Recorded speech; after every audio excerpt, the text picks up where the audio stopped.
কিন্তু আপনার কাছে প্রশ্ন যে আপনি রাজনীতিতে কবে যাবেন, পদত্যাগ করবেন কিনা, সরকারে থাকবেন কিনা, সে ব্যাপারে সিদ্ধান্ত নিয়েছেন কিনা। অনেকেই বলে থাকেন যে আপনি হয়তো রাজনীতি করবেন, ভোটও করবেন, ইলেকশন যখন এগিয়ে আসবে তখন আপনি গিয়ে মানে বাংলাদেশে জনগণ যেহেতু নির্বাচন চায়, আমি যদিও এখনো প্রধানমন্ত্রী আমি রিজাইন করি নাই, তারপর আমি বলবো বাংলাদেশের মানুষের চাহিদাটাই আমার কাছে গুরুত্বপূর্ণ।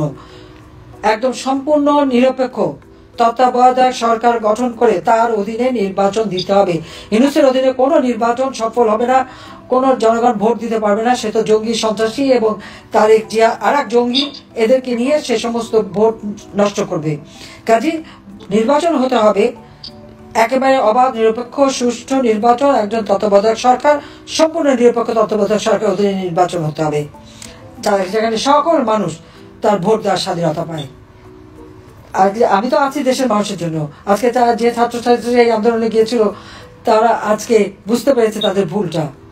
সবাই আমাকে ফোন করে, আমার কাছে ক্ষমা চাই। এটা তো আমার নাতির বয়সী, ক্ষমা করার কি আছে? তাদেরকে বিভ্রান্ত করা হয়েছে। এই বয়সটা অল্প বয়স, এটা তো বিভ্রান্ত হওয়ারই বয়স। আমি বলছি আমার কাছে ক্ষমা চাইতে হবে না, আমি এমনি ক্ষমা করি, দোয়া করি তোমরা অন্তত সঠিক পথে আসো, দেশকে ভালোবাসো, দেশের মানুষকে ভালোবাসো, মানুষের জন্য কাজ করো। এটাই, সুদখোর জঙ্গিদের জন্য না। যে বাংলাদেশ উন্নয়নের রোল মডেল, সেই বাংলাদেশ আজকে জঙ্গির দেশ হিসেবে পরিচিত।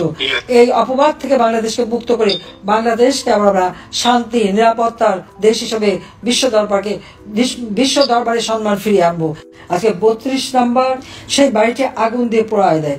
ওই আগুনটা প্রথম যে লাগিয়েছিল সে কিন্তু বিএনপির, সে ছবি তুলে আবার তারিখ জেগে পাঠায় প্রমাণ সহ। কিন্তু দুর্ভাগ্যের বিষয় যে এই বাড়িটি রক্ষা করার চেষ্টা কেউ করলো না। সেখানে পুলিশ, সেখানে সেনাবাহিনী। এরপর আবার এটা 5ই ফেব্রুয়ারি 2025 সালে বোলডোজার দিয়ে বাড়িটি ভাঙা হয়।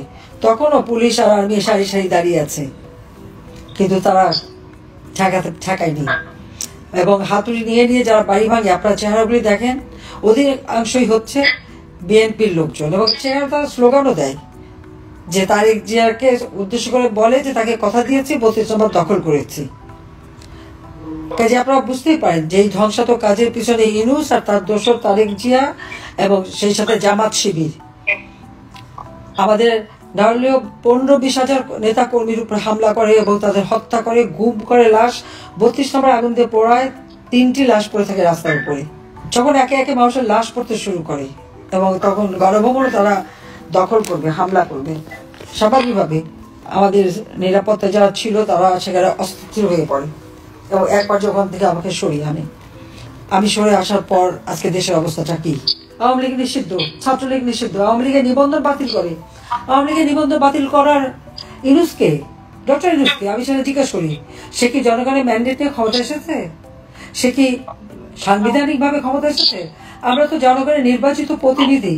আমি তো জনগণের ভোটে নির্বাচিত, সংসদ কর্তৃক স্বীকৃত আমি প্রধানমন্ত্রী। ইউনূস তো তার মেটিকুলাস ডিজাইনের মাধ্যমে জঙ্গিদের সাথে নিয়ে এবং বিএনপি জামাতকে সাথে নিয়ে সে ক্ষমতা দখল করেছে। তার কি অধিকার আছে আওয়ামী লীগকে ব্যান করার? তার কি অধিকার আছে আওয়ামী লীগের নিবন্ধন বাতিল করবার? আওয়ামী লীগ যদি দেশ স্বাধীন না করতো তাহলে কি ওই বাংলাদেশে কখনো নিজেদের নির্বাচন কমিশন গঠিত হতো? সশস্ত্র বাহিনীর সদস্যতা খুব বড় মেজর পর্যন্তই থেকে যেত। কালে বাদে একজন বোধহয় কর্নেল পর্যন্ত উঠেছিল। জাতির পিতা 6 দফা দেওয়ার পর একজন আধা বাঙালি আর একজন যে বাংলাদেশেই বিশ্বাস করে না, জেনারেল পর্যন্ত মেজর জেনারেল পর্যন্ত উঠতে পেরেছিল। কোনো বাঙালি তো কোনো প্রমোশন হতো না। সিভিল প্রশাসনে কোনো বাঙালি কি সচিব হতে পেরেছিল? হয়তো একটা নেহায়ত পাকিস্তানের দালাল একটা দুটো কখনো কখনো, তাও তাদেরকে দেওয়া হতো না। আজকে জাতির পিতা দেশ স্বাধীন করেছে বলেই major general, lieutenant general, general হবার সুযোগ পাচ্ছে। আজকে সেই স্বাধীনতাকে ধ্বংস করার সব রকম প্রচেষ্টা তারা চালাচ্ছে। আর যে পাকিস্তানিরা মা বোনের ইজ্জত লুটেছে, গণহত্যা চালিয়েছে, ঘর বাড়ি ধ্বংস করেছে, আজকে তাদের দাবিদারি করা মানে পরাধীন থেকে ওই পাকিস্তানিদের বুটের লাথিটাই যেন এদের জন্য পছন্দ ছিল। জাতির পিতা যে তাদের সম্মান দিয়ে গেছে স্বাধীন দেশের নাগরিক, এটা পছন্দ হচ্ছে না। সেই জন্য মুক্তিযোদ্ধাদের আজকে অপমান করা হয়, স্বাধীনতার সকল স্মৃতি ধ্বংস করা হয়, ইতিহাস মুছে ফেলা হয়। কিন্তু শহীদের রক্ত বৃথা যায় না। লাখো শহীদের রক্তের বিনিময়ে অর্জিত এই স্বাধীনতাকে ধ্বংস হতে দেওয়া যাবে না। আমি আপনাদেরকে এটুকুই বলবো যে আমাদের সকল বন্দীদের মুক্তি দিতে হবে, সমস্ত মিথ্যা মামলা প্রত্যাহার করতে হবে, আমাদের পরিবারের উপরে যে হামলা চালাচ্ছে সেটা বন্ধ করতে হবে, আওয়ামী লীগের নেতাকর্মী গ্রামগঞ্জে সাধারণ মানুষের উপর যে জুলুম চালাচ্ছে সেটা বন্ধ করতে হবে, সাংবাদিকের স্বাধীনতা, সংবাদপত্রের স্বাধীনতা, মিডিয়ার স্বাধীনতা দিতে হবে, আইনজীবীরা যেন স্বাধীনভাবে তারা তাদের ক্লায়েন্টের পাশে দাঁড়াতে পারে সে ব্যবস্থা করতে হবে। আইনের শাসন নাই, কিচ্ছু নাই দেশে, সব শেষ করছে, আইনের শাসন প্রতিষ্ঠা লাভ করতে হবে। আমি জানি এই ব্যাপারে ব্যর্থ, সে পারবে না। 21 আগস্ট বেঁচে গিয়েছিলাম, আজকের দিনে এই প্রতিজ্ঞাই করি, বেঁচে যখন আছি অবশ্যই আল্লাহ রাব্বুল আলামিন আমাকে সুযোগ দেবে, বাংলাদেশকে আমরা জাতির পিতার স্বপ্নে সোনার বাংলা হিসেবে ইনশাআল্লাহ গড়ে তুলব। সবাইকে ধন্যবাদ।